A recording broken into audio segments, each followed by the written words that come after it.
Our website, channelstv.com, has more information on our top stories and others. Subscribe and watch Channels Television's live stream on YouTube and other social media platforms using your mobile device browser. Or download the Channels TV app for Android and iOS devices from their respective stores. You can also watch us via your smart TV platforms on Apple TV, Android TV, Fire TV, and Roku. Channels Television, ubiquitous.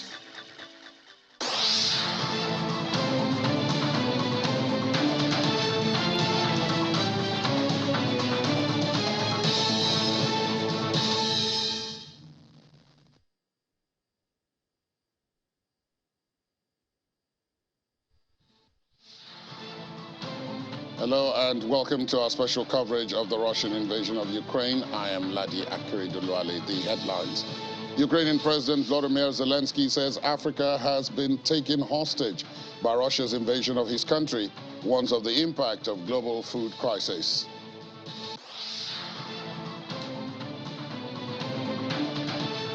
Moscow to summon EU ambassador over Kaliningrad transit ban.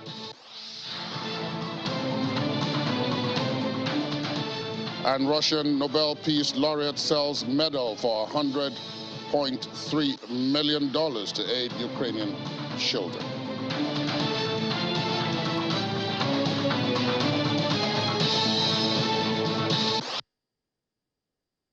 We begin with news that Ukraine's President Volodymyr Zelensky has said that Africa was a hostage in the war with Russia, which had contributed to rising food prices on the continent. African countries are acutely affected by the growing crisis, which has sent prices of grain, cooking oil, fuels, and fertilizers soaring. In a speech to African Union leaders, Mr. Zelensky said the continent had been caught up in a situation not of its making. Moscow rejects accusations it is deliberately blocking grain exports from Ukraine and says global food and fuel price hikes are due to Western sanctions imposed on Russia over the February 24 invasion, which it calls a special military operation. In early June, Senegal's President Macky Sall said Russia's President Vladimir Putin had told him he was ready to enable the export of Ukrainian grain to ease a global food crisis that was hitting Africa especially hard. Yesterday, Mr. Sall, who is also the chairman of the African Union, said on Twitter after Mr. Zelensky's speech that the continent remained committed to respecting international law, peacefully resolving conflicts, and free trade. I address you in a state of emergency when we have a war, an emergency for the whole world, when Africa is actually taking hostage of those who started the war against our state. This war may seem very distant to you and your countries, but catastrophically, rising food prices have already brought it home to millions of African families, as well as to many families in Asia, Europe, Latin America. The unjust and provoked by the Russian war level of food prices is painfully felt on all continents. Unfortunately, this can become a particular problem for your country. We need to take into account various factors: population growth on the African continent, the ongoing economic recovery after the pandemic, the lack of domestic financial resources in many countries to buy food at much higher prices, given the physical shortage in the global market. Some countries on the African continent find it particularly difficult to maintain the necessary food supplies.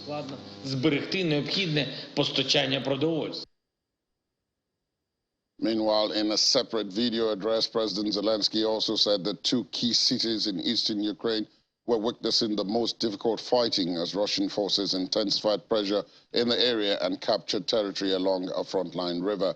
His comments came during the evening usual nightly address after predicting Moscow would escalate attacks ahead of an EU summit expected to welcome Kiev's bid to join the EU. Mr. Zelensky also said shelling in Kharkiv and Odessa continued and describes Russia's offensive in Donbass, where forces have been concentrating their overwhelming artillery firepower as brutal. Dmitry Muratov, the co-winner of the 2021 Nobel Peace Prize and the editor of one of Russia's last major independent newspapers, auctioned off his Nobel medal for a record $103.5 million to aid children displaced by the war in Ukraine. All proceeds from the auction, which coincided with the World Refugee Day yesterday, will benefit UNICEF's humanitarian response for Ukraine's displaced children. Heritage Auctions, which conducted the sale in New York, said Mr. Muratov's Novaya Gazeta newspaper, firstly critical of President Vladimir Putin and his government, suspended operations in Russia in March after warnings from the state over its coverage of the war in Ukraine. According to U.S. media reports, the auction of Mr. Muratov's prize shattered the record for any Nobel medal that has been auctioned off, with reports saying that the previous highest sale fetched just under $5 million. Mr. Muratov, who co-founded Novaya Gazeta in 1991, won the 2021 Nobel Peace Prize with Maria Ressa of the Philippines for what the Nobel Prize Committee said were their efforts to safeguard freedom of expression, which is a precondition for democracy and lasting peace. Mr. Muratov, who pledged to donate about $500,000 of that money to charities, dedicated his Nobel to the 6 Novaya Gazeta journalists who have been murdered since the year 2000. In Luhansk, the Ukrainian General Staff said Russian units were focused on preventing Ukrainian attacks against the rear of the Russian group of troops operating in the Sloviansk direction and were using artillery against civilian infrastructure in the area. Luhansk governor has said that Russian forces relentlessly shelled the eastern town of Lysychansk throughout yesterday, but the night, relative to 2 heavy nights that came before, was reasonably quiet. Serhiy Haidar said there was no information yet about casualties, and there had been no break in the shelling to be able to go and see the situation.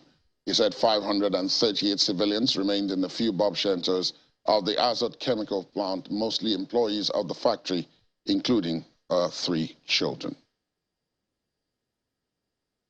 Ukraine's deputy prime minister said Moscow is holding more than 1,500 Ukrainian civilians in Russian prisons. Irina Vereshchuk was quoted as telling journalists that they are in Rostov, Kursk, and they are all in jail. They're being held as prisoners of war, although they should not be. She said the imprisoned civilians included volunteers, activists, journalists, priests, deputies of local council, and heads of local government agencies.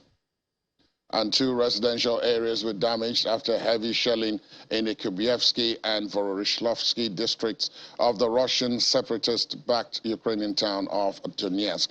A Donetsk resident who witnessed the shelling says there was no explosion at first, but in 5 or 7 minutes there was a huge blast. Ukraine routinely denies carrying out any attacks on the 2 regions that comprise the Donbass, the self-styled Donetsk and Luhansk People's Republics, where separatists seized large swathes of land in the year 2014. Fire crews worked to save a factory in the Ukrainian city of Kharkiv after shelling started a blaze that destroyed much of the workshop and warehouse, but no casualties were reported. Director Ihor Shevtsov said the factory had produced and stored water pumps, but it was unclear how much stock had survived the fire. He said the equipment could not be repaired. Ukraine's second largest city has been heavily damaged since Russia invaded Ukraine in late February. Heavy fighting is ongoing east of the city in the Donbass region. Earlier, a Ukrainian official described the situation around the city as difficult. Vadim Denisenko, an advisor to the interior minister, told Ukrainian national television that Russian troops were trying to make Kharkiv a frontline city. The Kremlin has called Lithuania's decision to ban the transit of some goods to Russia's Kaliningrad region unprecedented and vowed to respond. Russia's foreign ministry will now summon the European Union's ambassador to Moscow today, and that's according to the governor of Kaliningrad. Lithuanian authorities banned the transit of goods which are sanctioned by the European Union across its territory, which includes the only rail route between mainland Russia and Kaliningrad, an enclave on the Baltic Sea. Banned goods include coal, metals, construction materials, and advanced technology.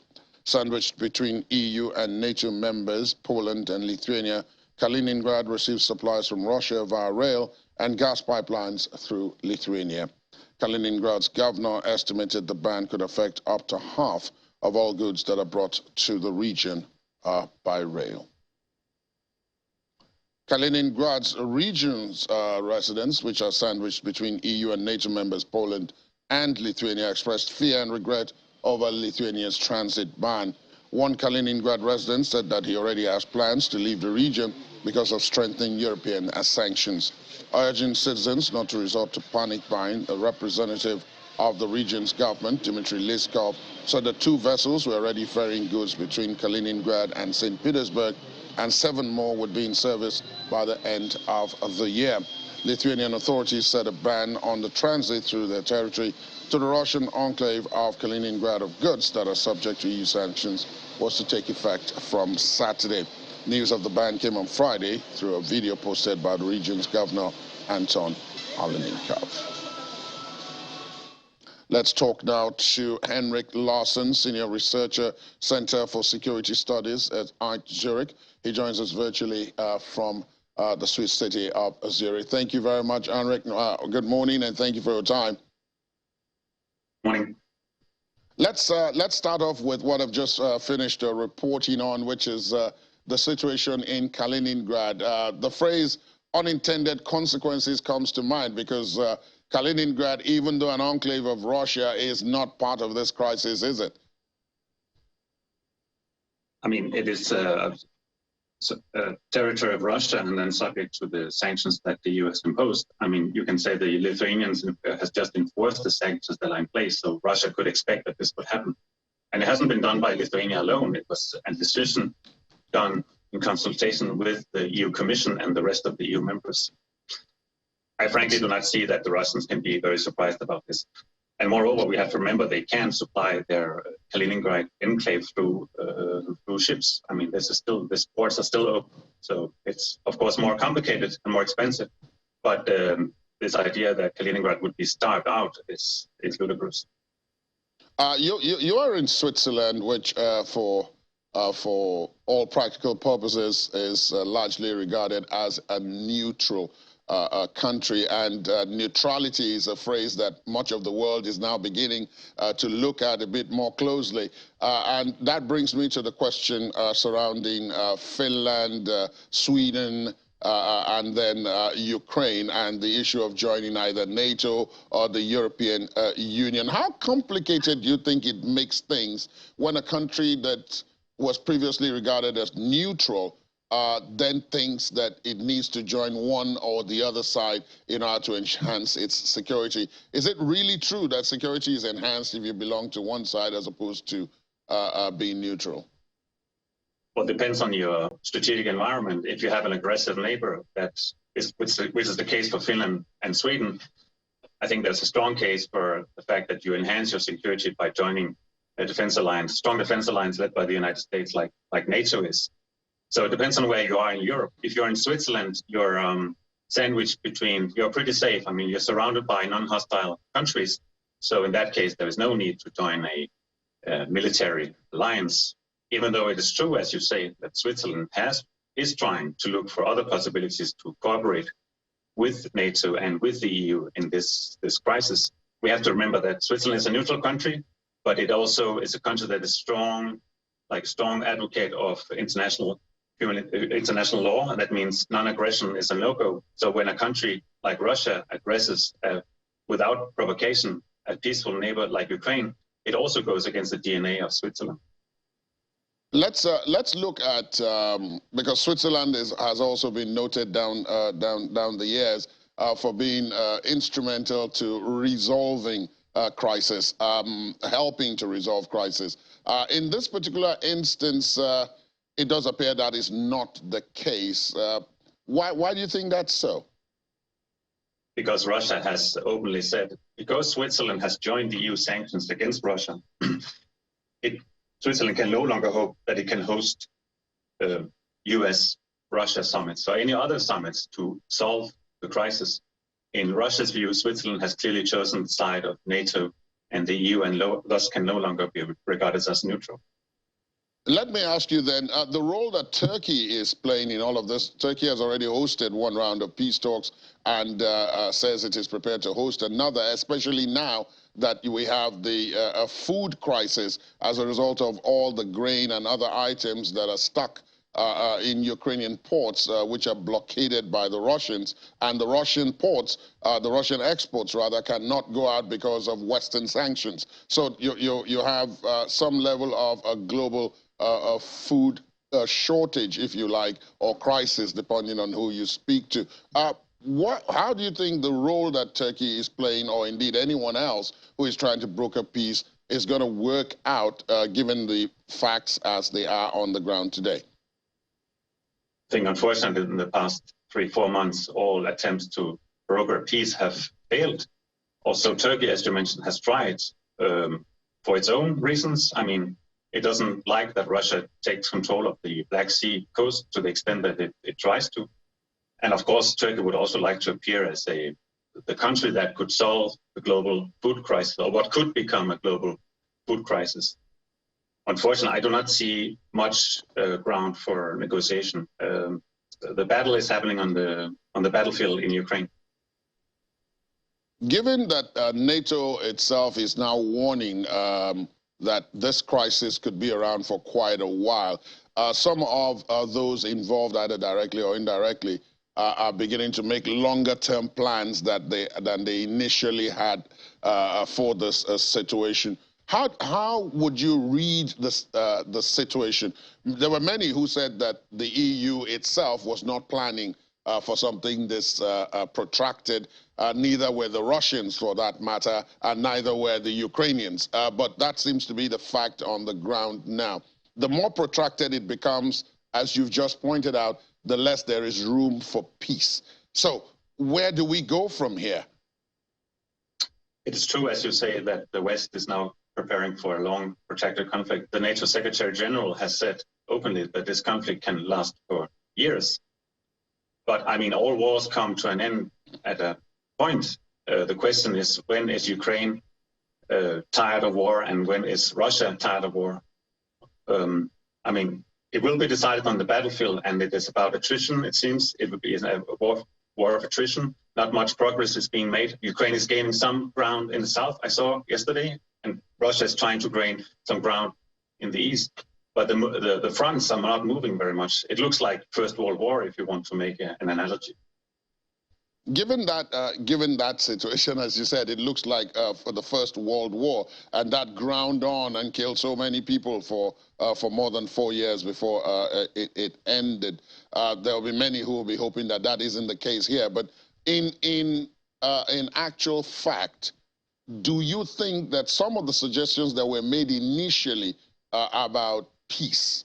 I remember that veteran diplomat, former U.S. Secretary of State Henry Kissinger, talked about being pragmatic about all of this, and that there might be need for concessions. Something that the NATO Secretary General, whom you just referenced, also talked about, that there might be need for both parties to now look at some concessions that wouldn't be palatable but will be necessary for peace.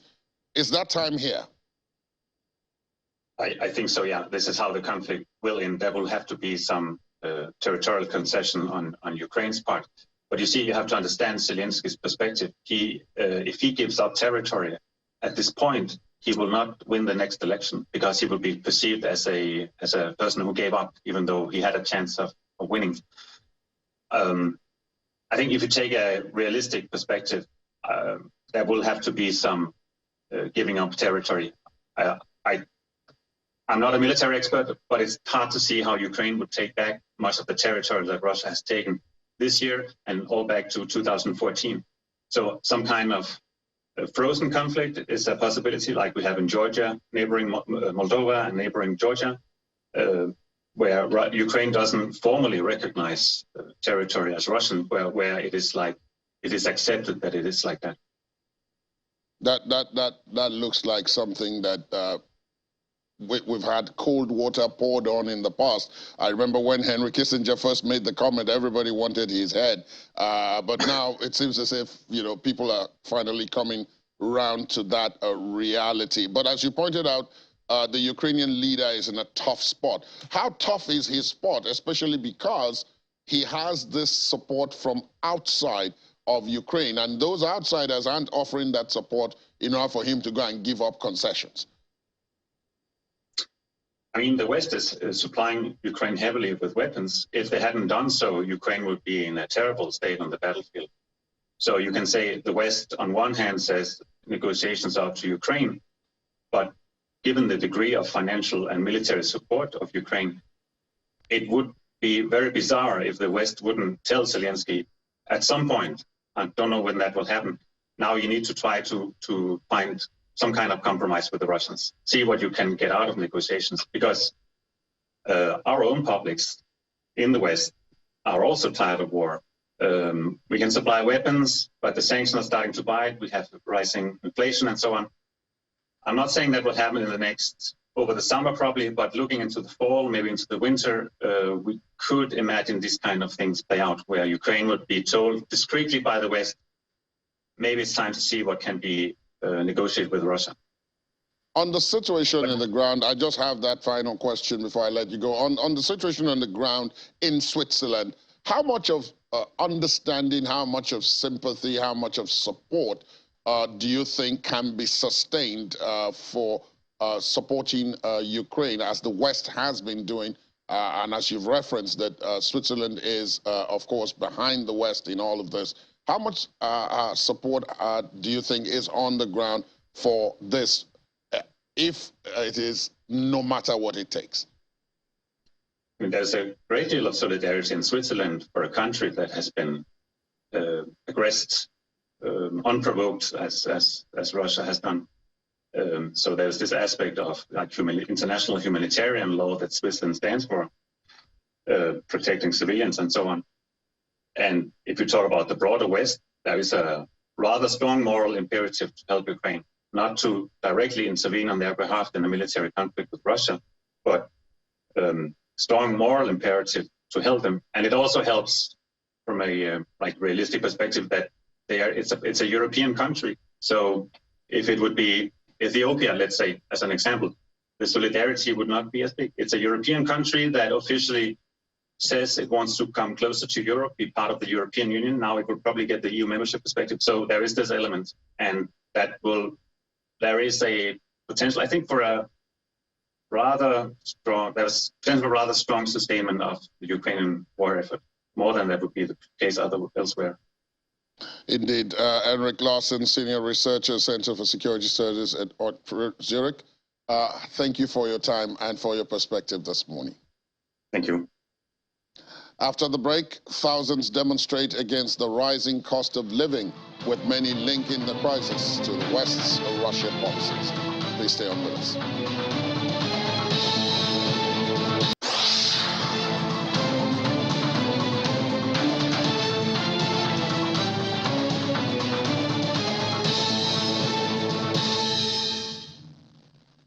Thanks for staying tuned. Welcome back. Russia's RIA state news agency says a referendum on Ukraine's occupied region of Kherson becoming a part of Russia will be held this autumn. The Moscow-backed self-proclaimed authorities of the region have said. RIA quoted Kirill Strimasov, the deputy head of the self-proclaimed military-civilian administration of the region, as having said, "We are preparing for the referendum. After the referendum, we will become a fully fledged subject of the Russian Federation." He did not give further details on the timing. Autumn in Russia runs from September to November. And leaders of Central and Eastern Europe discussed the war in Ukraine and its global consequences in Riga yesterday at the Three Seas Initiative Summit. Polish President Andrzej Duda refuted Russia's claims that the West is responsible for a potential food crisis because of Ukrainian wheat not being exported. Duda and Lithuanian counterpart Gitanas Nausėda recapped their country's long-time struggle against Russia's will to impose its influence. Lithuania's president said that unlike Europe, the Baltic countries had always been able to understand Russia's true intents. Earlier, Ukrainian President Volodymyr Zelensky, who also addressed the summit, focused on the geopolitical and business cooperation of nations located between the Adriatic, Baltic, and Black Seas. This is the great threat and this is one of the greatest worries now, that we are practically facing the food crisis in big part of the world, especially in Africa. We know who invaded Ukraine. That was not the invasion of the West against Russia. That was not the invasion of the West against Ukraine. That was the Russian invasion against Ukraine, and this is the only reason of the crisis. So Russia is responsible for this crisis. We have now, and for this crisis, I'm afraid, food crisis in the future, and this from this point of view, the situation is very clear. The responsibility is also very clear. Baltic countries, differently from many other countries of European Union, didn't have any illusions about the true attempts and ideas of Russia. Since the beginning of 90s, there was a very short period of probably some hopes, even in Baltic states, that Russia will become democratic. 3-4 years between 93 and 96. But afterwards, we realized very soon that Russia will not change. As regards candidate country status for Ukraine, European Commission provided its opinion last Friday, where we recommend to grant candidate status to Ukraine and Moldova immediately, followed by certain, so to say, ex post conditions policies to be implemented. And we grant also European perspective to Georgia with some ex ante conditionality before candidate country status can be provided. Russian President Vladimir Putin's spokesman, Dmitry Peskov, has said that the 2 American citizens captured in Ukraine are soldiers of fortune and their fate will be decided by the courts. Mr. Peskov also said that jailed WNBA star Brittany Griner cannot be considered a hostage. U.S. military veterans Alexander Juk and Andy Hyun went missing last week. Russian news agencies confirmed last week that they had been captured in Donbass and were being held in a detention center somewhere in the Donetsk People's Republic. They are the first Americans to be captured in the course of the conflict in Ukraine, not long after a Donetsk court sentenced 3 foreign fighters to death for their role in the fighting. Asked about Mr. Juk and Hyun, Mr. Peskov said their fate would be dependent on investigation.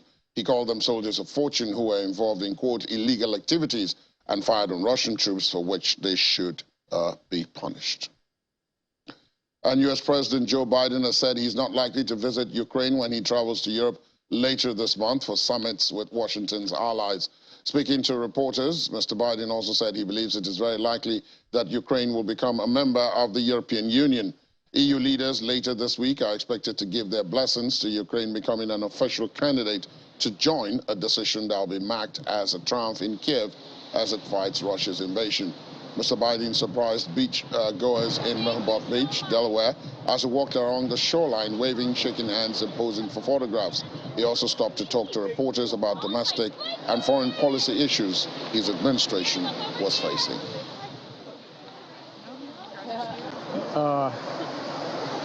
That depends. On what?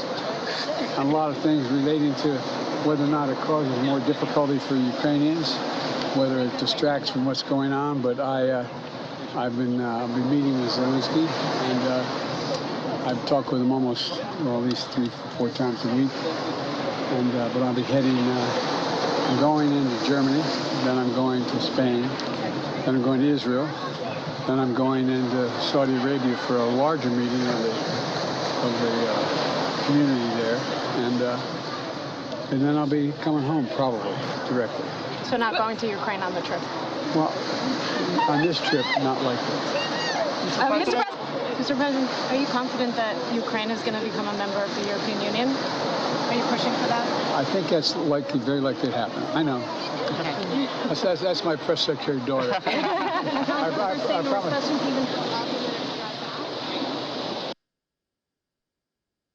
Let's talk now to our correspondent in Washington, Maria Bird, who joins us very early this morning. Morning to you, Maria. I saw that the president was having a good time, some stress relieving from all the crises he's having to deal with. Let's start with the top one. The two Americans captured in the Donbass. Russia has now confirmed that they are, in fact, in the custody of the Donetsk People Republic authorities. What's the reaction of the U.S. government to this?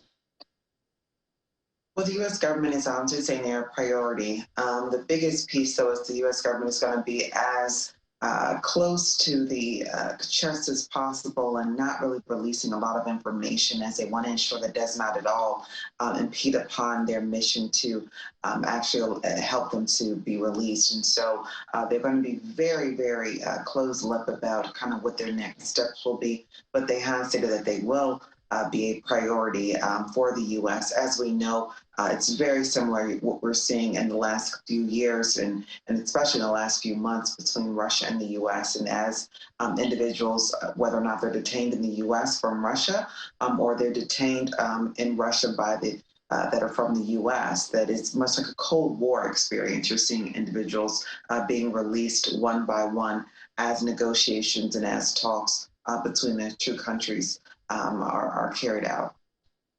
There is an American, described as an American teacher, he used to work in the American embassy in Moscow, who's just been sentenced to 14 years in prison for smuggling cannabis.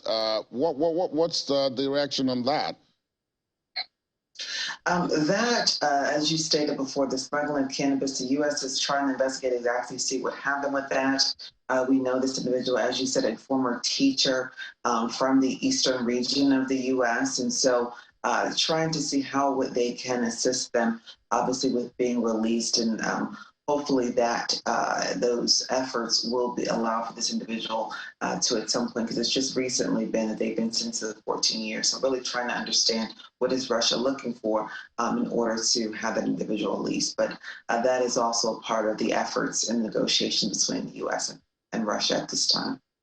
U.S. WNBA star Brittany Griner has been in detention in Russia for quite a while. She hasn't started her court processes yet.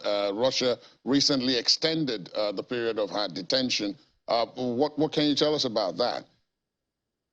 You're exactly correct. That process has been extended until July, and so early July. So it's looking about another week and a half to 2 weeks before we will see that trial take place. But the biggest question is, it's been stated that she has been trying to reach her family back in the U.S. Close to 11 phone calls have been made, most recently one just a week or so ago, and there has not been any type of connectivity between the U.S. Embassy and getting her to the call back home here in the U.S. And so the question is whether or not the U.S. Embassy is being properly manned by individuals, and also to her families being a little bit disillusioned with the American government and are concerned that they don't really have faith that the U.S. government is really doing everything they can to ensure that Brittany is able to be released. And so we'll see how the president and the White House responds to this, because at this time, as you stated before, it's just continuing to be extended. And if we don't see the sentencing by early July and any type of efforts for potential release of Brittany, it's very unclear as to what the next steps will be. Much was made of the statement by President Biden that U.S. citizens or the United States citizens are very, very, very down. And a lot of people presume that he was referring to the economic situation, the rising cost of living and all of that. And there have been all kinds of proposals as to what he could do to help with this. One of them was a freeze on a federal gas tax. The other was extending student loan reliefs that were first introduced in the aftermath of COVID.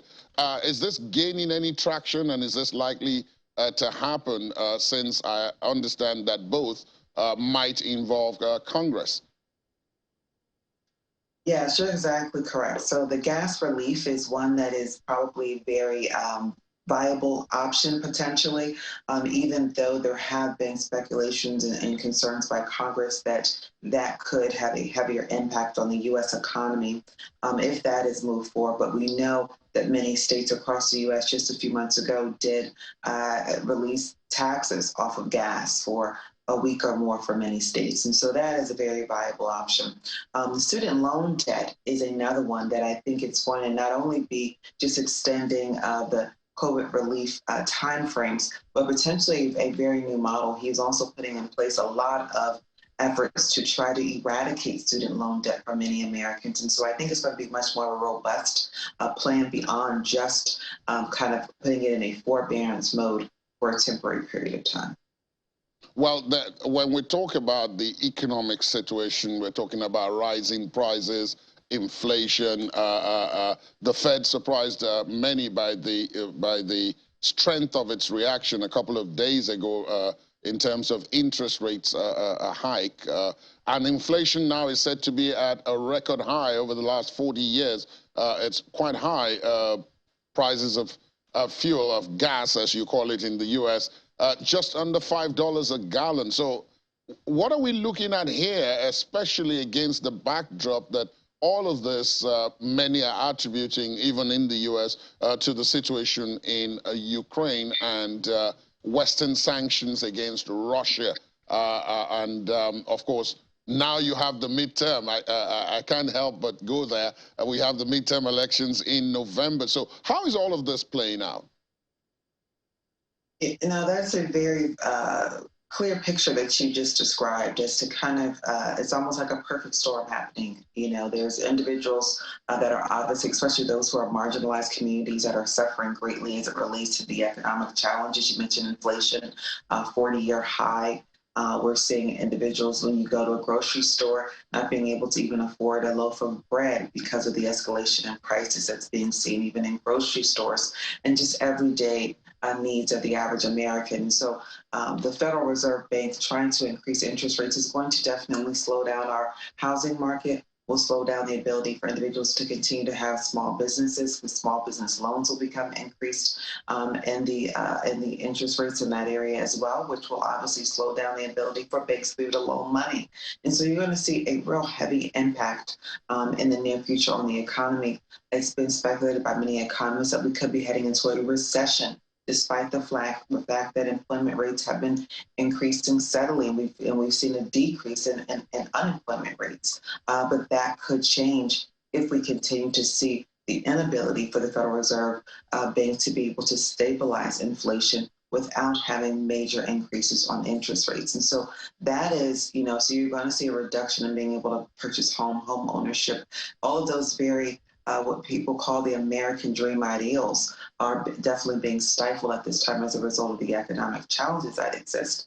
And you're very correct. This is definitely looking at an impact and being impacted by the war, and will Americans still be able to sustain their support of the war as it continues to impact the pockets and the homes of Americans. And the midterm elections are right here. We're in the middle of the January 6th hearing proceedings. And so that obviously is putting light on the previous administration of the White House, and whether or not that party is looking to obviously potentially secure a seat and more seats in Congress. Will that actually happen? But at this time, it is very, very politically tense due to the fact that many Americans, especially those that are marginalized, are suffering greatly. Indeed, Maria, thank you for the reporting. We're keeping in close touch with you in the course of the week, because we know, as the president referenced, he'll be off to the Middle East, and that brings up a whole raft of new issues, both related to the war in Ukraine and not directly related. So we'll be in touch with you again before this week runs out. But for now, thank you for your time. A trade union organized protest numbering about 70 to 80,000 demonstrators packed the streets of Brussels, bringing the city to a standstill. In addition to expressing anger at the rising cost of living in Belgium, many condemned the US-led NATO alliance and its involvement in the Ukrainian conflict. Trade unions said that 80,000 people attended the protest, while police said that the turnout was closer to 70,000. Inflation hit 9% in Belgium in June, a 4-decade high. With spending power declining, protesters demanded salary hikes and tax cuts. However, many linked their dire economic straits to the EU's sanctions regime on Russia and with the NATO alliance's rush to arm Ukraine. Protesters demanded that their leaders spend money on salaries, not on weapons, and chanted "Stop NATO." Just 3 months ago, some protesters in Brussels waved Ukrainian flags and demanded that the EU cut itself off from, quote, Putin's oil. Weeks before that, there was a demonstration outside European Parliament buildings calling for sanctions on Russia. State prosecutors have said German authorities seized 3 Munich apartments linked to a Russian lawmaker on the EU sanctions list in what they say is the first confiscation of real estate in Germany since the Russia-Ukraine war began. The private properties were confiscated from June 14, together with a bank account that had been receiving monthly rental payments of around 3,500 euros. A statement from the Munich State Prosecutor's Office said the assets linked were seized were linked to a member of the State Duma, Russia's lower house of parliament, and the man's wife, who is a registered resident of the southern German city. The prosecutor's office said investigations have begun together with police and the Munich finance authorities into initial suspicion of criminal activity. And Russia has urged the G20 major economies not to politicize a health meeting as it came under attack from several other member countries for disrupting Ukraine's healthcare sector with its invasion that began in February. Representatives from the United States, France, Australia, Canada, and the European Union denounced Russia for killing healthcare workers and destroying healthcare infrastructure in Ukraine and urged Moscow to end the aggression. Andrea Palm, Deputy Secretary of the U.S. Department of Health and Human Services, said Russia's action has placed undue stress on the global health architecture as well as on food security. Russia must stop its unprovoked and unjustified war in Ukraine at once. And after the break, Hollywood actor Ben Stiller meets President Volodymyr Zelensky after pleading for support for refugees in Ukraine. Please stay on with us.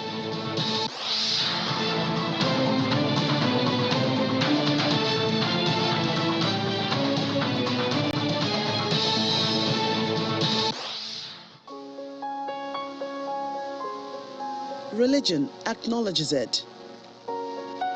Science calls it fact. Man's survival depends on nature.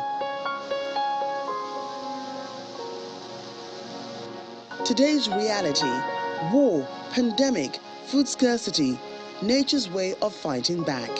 Join the Earth File team every week on the journey to learn how to right the wrongs, at these times on Channels Television. Millions of people living together in one community, working together in the same trade. We go into their midst, find out how they live and work. Oh my goodness, food business is not an easy business. I spent more than 35 years for this community. We tell these stories and how to survive in this economy. Community Report, we tell your story.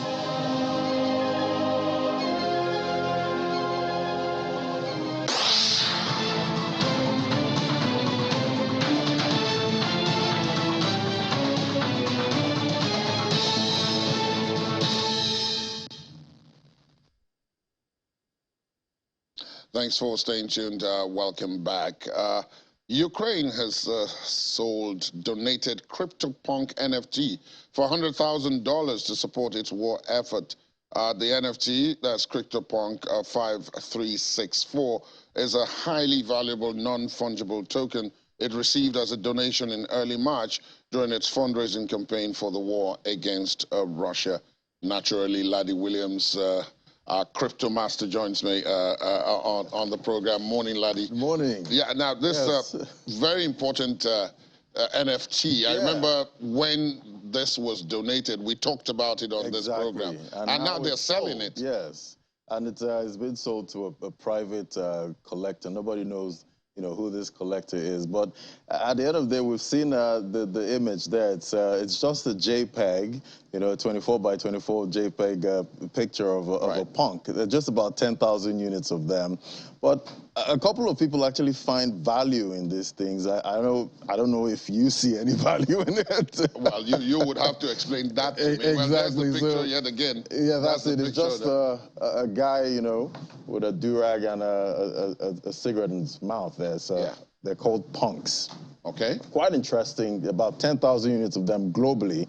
And the demand is quite high. A couple of people actually collect them, just like collectors of stamps. People collect stamps, exactly, they collect foreign currencies. The Mona Lisa and those kind of art. So this is also one of those. And at the end of the day, they kind of sold at a lower price, because when it was donated, it was worth about $260,000. But we've seen how the crypto market has plunged and the price of Ethereum. So now they're having to sell for, about $100,000. And they have received quite a good amount of money from most of these donations, from cryptocurrencies. So they announced that this sale was made yesterday. It came quite at a bad time, because some traders are saying they should have waited maybe it would bounce maybe back. It might bounce back and maybe be worth $1 million someday, but I guess they need the money and right now to support their defense against Russia. So they were able to sell it to a private collector who's going to hold it, and maybe it's going to be more valuable sometime. To him or her later on. Yes, maybe in 5 years or something. Now, on the other side, of course, because this was happening in Ukraine, but on the other side, in Russia, the currency has hit a near 7-year high. Right. It just keeps getting stronger, because we saw the capital controls. The central banker there has been celebrated worldwide. Right. People are celebrating her genius and how she's been able to keep, the Russian because economy each time afloat. we talk about this, we keep saying, yeah, well, it can't last really. It's not going to last. Yeah, but it seems to be. It seems to be lasting. Seems to be lasting. But even, she has said that, with what's going on right now, with all of these sanctions, looking into the future, it doesn't look so good, for the Russian economy. One of the economists there has also, talked about this. He said, with all of these sanctions and, with the way Europe and other countries are trying to wean themselves off, Russian exports, this trend will seem to continue, even though, the war in Ukraine actually ends. So they've looked at it and seen that it's not good, even though they have, Chinese buying their oil and, some of these friendly nations. The unfriendly nations are quite a lot. Right. And that's a huge revenue loss if they continue, weaning off Russian exports at this point. So we've seen the ruble actually strengthen again. This time it's at 55. It's a new record. To think that we've come from 160 at the point. Exactly. All the way back to 55.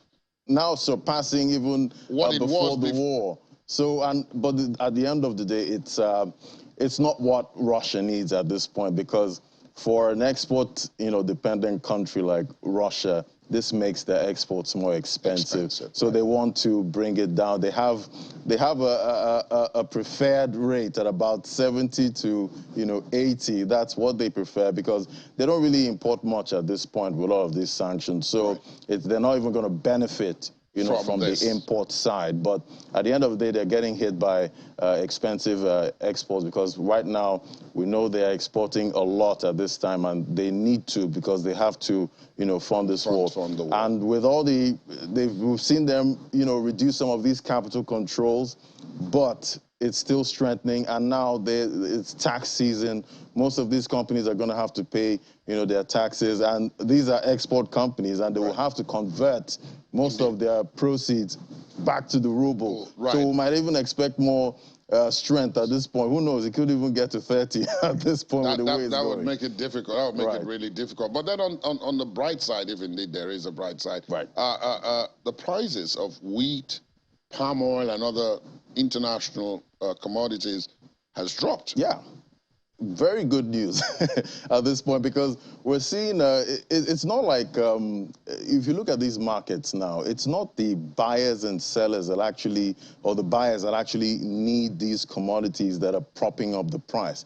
It's the guys at Wall Street, those guys, those traders that just buy and hold. They see something, you know, coming up, they look into their crystal ball, they see there's going to be a shortage, and they buy and hold. They're not using it, they're buying and holding, speculative, trying to make some money when it goes up. So they're the ones that really drive up these prices. These traders, you know, these hedge funds, they are the ones actually propping up, you know, most of these prices. But now they've seen that, you know, Russia, we're seeing Russia there, wheat, they've gone into a season where wheat is actually, you know, going to be produced more at this time. They've had favorable weather. So there's going to be a lot of wheat, you know, coming from Russia at this point. So they've seen that, and they've started selling off most of their holdings, which is driving down the price. And now we saw Indonesia, they actually, you know, stopped exports of palm oil because they were trying to, you keep local demand. Yeah. But now they have too much in their stockpile. So they're looking to actually sell off, you know, most of this, and now they're saying they want to restart their exports of palm oil. So the traders, the speculators have seen this and saying, you know what, we need to dump, we need to sell what we're holding because the price is actually going, and we're seeing the prices actually come down. It says those traders, they are the ones, you know, manipulating the prices at this point. When last we talked about markets and the direction of markets, it was all bad news. It was all red. It was all red. What's the situation today? It was a crazy weekend, if I say so, for the crypto market. We know that one doesn't close. Yeah. It's on 24/7. It goes all and the way. We saw the global equities markets actually do pretty badly last week. But today, yesterday, it's looking green. The U.S. markets were closed yesterday, but European markets were open and they closed in the green. We saw good moves there from the CAC, the DAX, and the FTSE. They were all in the green. And this morning now, the U.S. futures, I've looked at it, is looking pretty green. We've seen the NASDAQ almost at 2% up, the NASDAQ futures, which is showing a sign that, okay, the traders are getting back in there and buying off all those cheap stocks. We're seeing crypto too. Also, we saw how Bitcoin fell as low as $18,000, but now it's bounced back to about $21,000 this morning. We're seeing a couple of altcoins actually looking good. So it's looking good, you know, generally in the markets, but we know how these markets are. Yeah, because all this good news exactly, could be easily replaced. Switch, you know, so it will be looking out for this week, maybe Friday, because I've noticed tracking these markets, Fridays, that's when we see most of the sell-offs. So we'll be looking out for that to see if this is actually sustained. This green we're actually seeing right now. Will actually take us a while. I'm sure that those who have been listening to us ever since February 25th when this began will know that all bets are off. All bets are off. You just wait and see what it is that happens. Because you have unintended consequences, you have intended consequences, and you have things that you actually cannot explain. Exactly. Laddie, thanks as always. We'll keep our eyes on everything. As always, there is Business Morning immediately after this show, and then Business Incorporated later on. So to join Laddie Williams and Ini John Mekwa for that. Let's talk about other stories. An official firm from the United Nations Refugee Agency, Philippe Leclerc, says around 800 Syrian refugees are returning to their country from Turkey every week, but conditions are not suitable for a large number of voluntary returns. Philippe Leclerc separately said it was important for Russia, Ukraine, Turkey, and the United Nations to work on exporting Ukrainian grain to overcome the negative impacts of food security problems around the world. A de facto Russian blockade has led to shutdowns of food exports from Ukraine, one of the world's leading sources of grain and food oil, causing international concern about global shortages and hunger. The United Nations is trying to broker a deal to resume Ukraine exports and Russian food and fertilizer exports, which Moscow says are hammed by sanctions. Leclerc said the rising prices of grain are worsening food security issues around the globe, including in Afghanistan, the Middle East, and the Horn of Africa. 2 Russian cruise missiles destroyed a vocational college near Ukraine's second largest city, Kharkiv, in a late-night attack.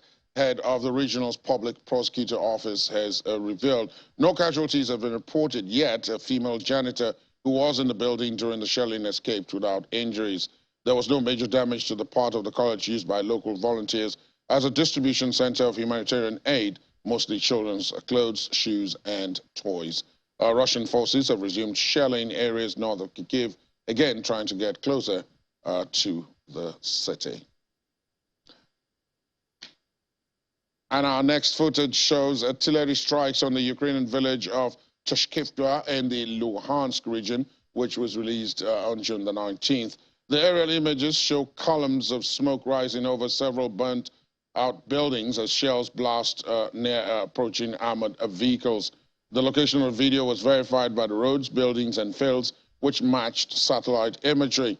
Yesterday, Russian-backed separatist forces said they had taken the village, which lies beside the main southern road towards the eastern Ukrainian city of Severodonetsk. Vitaly Kislev, an assistant to the self-styled interior minister of Luhansk People's Republic, was quoted as saying the village about 25 kilometers south of Severodonetsk had been taken. The governor of the Ukrainian region of Luhansk, Serhiy Gaida, told Ukrainian television that pro-Russian forces were trying to break through the lines of Tashkivka. And just before we go, two comedians it is. Actor Ben Stiller visited Ukrainian President Volodymyr Zelensky in Kiev, telling him, "You're my hero." The actor has been meeting with refugees in Poland and Ukraine as part of his role as an ambassador for the United Nations Refugee Agency. Upon meeting the president, Stiller shook hands with him and told him, "It's a great honor for me. You quit a great acting career for this. What you've done and the way you've rallied the country and for the world is really inspiring. Not so great as you," that's Mr. Zelensky's reply. Stiller's visit included a stop in Irpin, the scene of heavy fighting earlier on in the Russian invasion. Let's hope that one inspires the other. Two comedians. It's difficult to remember that Volodymyr Zelensky's, in fact, day job was as a comedian before he became president of Ukraine. But that's how we're ending our program this morning. Thanks for being with us. I'm Ladi Akari-Dulwale. There's an update within the world today at 5 o'clock. Do watch out for that. The show is back tomorrow at 9. Good morning.